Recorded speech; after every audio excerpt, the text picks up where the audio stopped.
ನನ್ನ ಹೆಸರು ಛಾಯಾ ಪೂಜಾರಿ ಅಂತ್ರಿ. ಆಮೇಲೆ ಶ್ರಮಜೀವಿ ಆಮೇಲೆ ಜೈ ಭಾರತ್ ಫೌಂಡೇಶನ್ಗೆ ನಾ ಮನಸ್ಪೂರ್ವಕವಾಗಿ ಧನ್ಯವಾದವನ್ನು ಹೇಳ್ತೀನಿ ರೀ. ನಮಗೆ ಎಲ್ಲ ಇಲ್ಲಿ ಬಂದ್ರೆ ನಾ ಕ್ಲಾಸ್ ಇದನ್ನು ಗಾರ್ಮೆಂಟ್ ಆಗೋದೈತಿ, ಎಲ್ಲರೂ 7th ಕ್ಲಾಸ್ ಮಾಡ್ರಿ ಎಲ್ಲರೂ ಅಂತ ಎಲ್ಲ ಹೇಳಾಕತ್ತಿರಲ್ಲ. ಅಂದ್ರೆ ನಾವು ಎಲ್ಲರೂ ಹೇಳಿದ್ರು ತಾಯಂದ್ರಿಗೆ ಅದು ರೀ, ಮತ್ತು ಎಲ್ಲರೂ ಅನುಕೂಲ ತಗೋರಿ ಮಾಡ್ರಿ ಅಂತ ಹೇಳಿ. ಆಮೇಲೆ ಇಲ್ಲಿ ಬರೋಣ ಗೊತ್ತಾಯ್ತು ರೀ ಇಲ್ಲಿ ಏನೇನು ಕಲಿಸ್ತಾರೋ ಏನಿಲ್ಲ ಅಂತ ಹೇಳಿ. ಮೊದಲು ಬ್ಯಾಗ್ದಿಂದ ಸ್ಟಾರ್ಟ್ ಮಾಡೋಣ. ಎಲ್ಲರಿಗೂ ಅನ್ಸಾದೈತ್ರಿ ಬ್ಯಾಗ ಹೊಲದ ಏನು ಮಾಡೋದೈತಿ ಅಂತ ಎಲ್ಲರೂ ಹಂಗೆ ಕೇಳಾಕತ್ತೀರಿ ಮೊದಲು.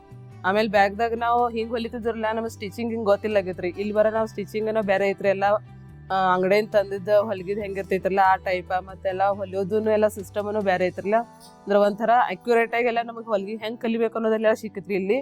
ಫಸ್ಟ್ದಿಂದ ಎಲ್ಲ ಕೋಟಿ ಬ್ಯಾಗ, ಫಸ್ಟ್ 1 ಜೀಪ 2 ಜೀಪದ್ರಿ, ಆಮೇಲೆ ಟ್ರಾವೆಲ್ಸ್ ಬ್ಯಾಗ, ಫೋಲ್ಡಿಂಗ್ ಬ್ಯಾಗ ಇವೆಲ್ಲ ಕಲಿಸ್ಯಾರಿ. ಆಮೇಲೆ ಇದು ಕೌಂದಿ ಹೊಲಿಯೋದು ಹೇಳಿಕೊಟ್ಟರಿ ನಮಗೆ. ಆಮೇಲೆ ಬ್ಯಾಸ್ಕೆಟ್ಗಳು ಹೇಳ್ರಿ.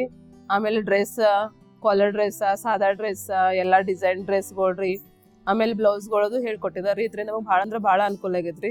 ನಾವೇನು ಮಾಡ್ಬೇಕಾದ್ರೆ ಮನೆ ಕೆಲಸ ಜೊತೆನೂ ಇದೊಂದು ಕೆಲಸ ಮಾಡ್ರೂ ನಮಗೊಂದು ಒಳ್ಳೆ ಅವಕಾಶ ಸಿಕ್ಕಿತ್ರಿ. ಇದು ನಮಗೆ ಹೆಲ್ಪ್ ಆಯ್ತು ಮನ್ಯಾಗ. ಒಬ್ಬರೇ ಮಾಡ್ಬೇಕಾದ್ರೂ ಜೀವನ ಆಗಂಗಿಲ್ಲಲ್ರಿ, ಒಂದು ಸ್ವಲ್ಪ ಸೈಡ್ ನಮಗೆ ಬೇಕಾಗತ್ತಿತ್ತು ಮನ್ಯಾಗ. ಇದ್ರಿಂದ ನಮಗೆಲ್ಲಾನು ಹೆಲ್ಪ್ ಆಗತ್ತೈತ್ರಿ. ಆಮೇಲೆ ಮತ್ತೆ ಬ್ಲೌಸ್ ಅದು ಹೊಲಿಗೆದು ಹೊಲಿಬೇಕಂದ್ರೆ ಹೊರಗೆಲ್ಲ ರೇಟ್ ಅದೆಲ್ಲ ಜಾಸ್ತಿ ಆಗೈತ್ರಲ್ಲ. ಇದ್ರಿಂದ ನಾವು ಹೊರಗೆಲ್ಲ ರೊಕ್ಕ ದುಡ್ಡು ವೇಸ್ಟ್ ಮಾಡ್ಕೊಂತ ನಮ್ಮದು ನಾವು ಅದ್ರೂ ಹೊಲ್ಕೋಬಹುದಿತ್ರವಾಗ. ಇದು ನಮಗೆ ದುಡ್ಡಿಂದನೂ ಉಳಿತಾಯ ಆಗೈತ್ರಿ, ಆರ್ಥಿಕತೆಯಿಂದನೂ ಎಲ್ಲ ಒಳ್ಳೇದಾಗೈತೆ ಅಂತ ಹೇಳಿ ಶಾರದಾ ಮೇಡಮ್ ಅವ್ರಿಗೂ, ಆಮೇಲೆ ಎಲ್ಲ ಮೇಡಮ್ ಹೇಳ್ತಾರಲ್ಲ ಕಲ್ಸೋ ಮೇಡಮ್ ಎಲ್ಲರಿಗೂ ನನ್ನ ಮನಸ್ಪೂರ್ವಕವಾಗಿ ಎಲ್ಲರಿಗೂ ಧನ್ಯವಾದಗಳನ್ನ ಹೇಳ್ತೇನೆ.